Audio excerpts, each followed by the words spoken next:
O yan, isa na namang magandang topic ang ating pag-uusapan. At itong topic na ito ay patungkol doon sa mga opportunity. Di ba marami sa atin yung mga nagkakaroon ng mga tinatawag nating pangarap. At sinasabi natin lagi, pagka ito dumating sa akin, susunggaban ko na to. Pagka ako binigyan ng pagkakataon na ako'y maka-abroad, ay gagawin ko ang lahat para ako'y makaipon, makapagpatayo ng bahay, makabili ng sasakyan, at mangyari itong lahat sa akin. At meron namang mga kahilingan tayo, pagka ako, nakapag-aral ako dito, gagawin ko ang lahat para ako ay maging top-notcher sa eskwela na yan. Maraming mga ganong klaseng opportunity ang iniisip nating mangyayari sa atin. Iyan ay hindi naman masama. Katunayan, iyan ay magandang motivation para maging aware tayo sa mga bagay na dumadating sa buhay natin. Di ba, yung opportunity, sinasabi nila ay minsan lang dumating. Kaya kailangan pag dumating, alam mo at aware ka na yung opportunity at pagkakataong iyon ay para sa iyo.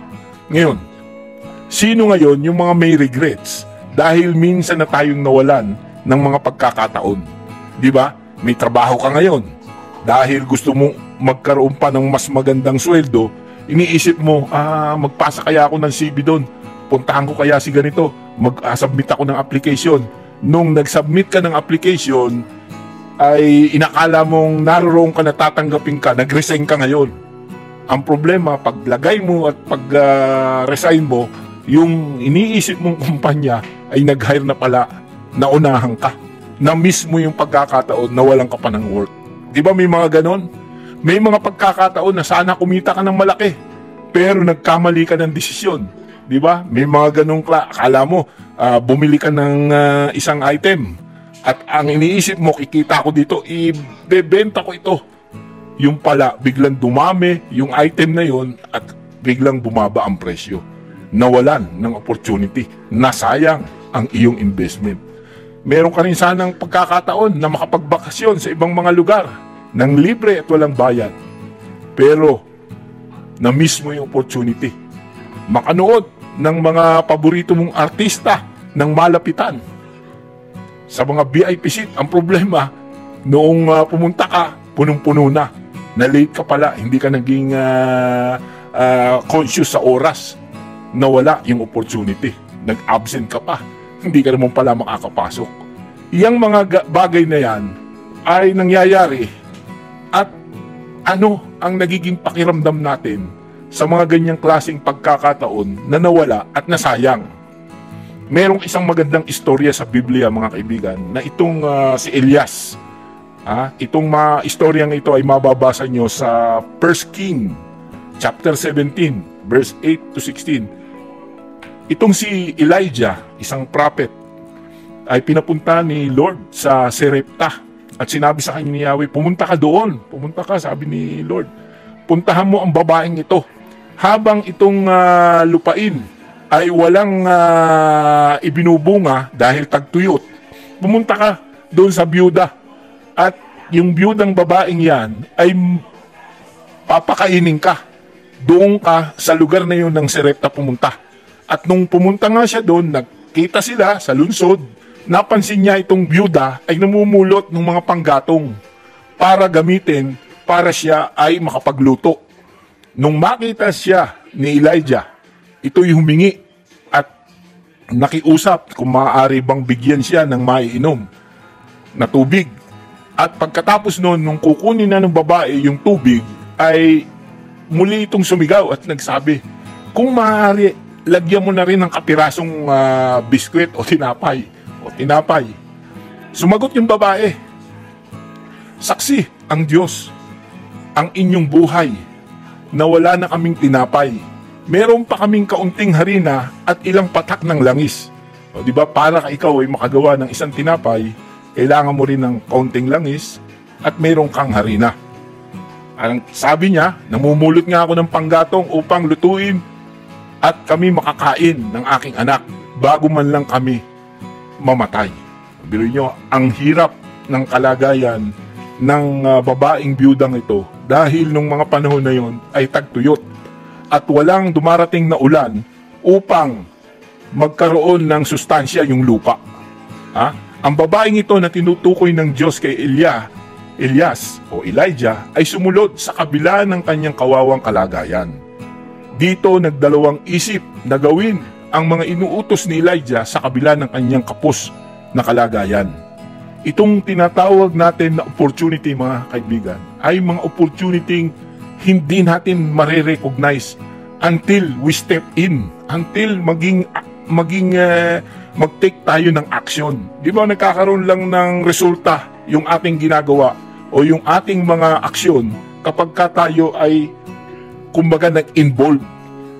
Itong babaeng ito, mga kaibigan, ay hindi nagbago ng kanyang pananaw. Sa halip na magreklamo, itong babaeng ito ay pinakain at dinala sa bahay si Elias, si Elijah, upang doon patuloyin at pakainin. At ang resulta, sabi sa Bible, ang kanyang lagayan ng langis at ang lagayan ng kanyang harina na panggawa sa tinapay ay hindi maubos. At ito'y ginamit hanggang sa maging ganap o hindi naubos. Sa kabila nung description na kaunting harina at ilang patak ng mantika o langis ay hindi nagbago, hindi nagkaroon ng pagkabawas doon sa kanyang mga lagayan. Kaya ang opportunity dumating sa babaeng ito ay naging magandang resulta sa kanya. Dahil kung hindi niya sinunod o siya ay naging reklamador sa kanyang mga narinig buhat kay Elias, nung sinabi ni Elias, bigyan mo nga ako ng tinapay. Ay, walang tinapay, wala na kaming harina. Ito, tubig. Imagine niyo kung siya ay naging maramot at naging reklamador, ano kaya ang naging resulta? Huwag nating hayaang mawala yung mga pagkakataon ng gumawa ng mabuti at sumunod sa tama kung ano yung nais ng Diyos. Wala namang sinasabing mali kung siya'y tumanggi dahil wala naman siyang talagang kabuhayan. Ito'y kaunting harina at kaunting langis, panluto. Pero dahil tumugon siya, ano naging resulta? Hindi naubos ang kanyang lagayan ng harina at yung kanyang lagayan ng langis. Kahit araw-araw siyang magluto, ay hindi nababawasan yung lagayan niya ng tapayan. Ang hinihintay nating opportunity tulad ng istorya ng babaeng balo na di naubos ang lagayan ng harina at langis na siyang naging dahilan para hindi sila magutom. At huwag din nating gawing excuse yung pagiging mahirap para di subukang tumulong sa mga may pangangailangan. Ang ating panalangin, tulungan tayo ni Lord na maging aware sa mga opportunity na binibigay sa atin. Lagi nating maisip ang ginawa ng babaeng to na sa kabila ng kanyang kahirapan ay hindi siya naging maramot. Tinignan niya yung kanyang pagtulong bilang oportunidad para gumawa ng mabuti sa kapwa. At itong pagtulong ng babaeng ito ay nagresulta ng mabuting bagay para sa kanyang pamilya dahil hindi na siya muling nagutom. Tulungan mo kami sa pangalan ni Jesus. Amen. Salamat at itong mga aral ng opportunity at pagkakataon ay dapat makita natin kahit sa maliit na pagkakataon. Salamat at God bless po sa inyong lahat.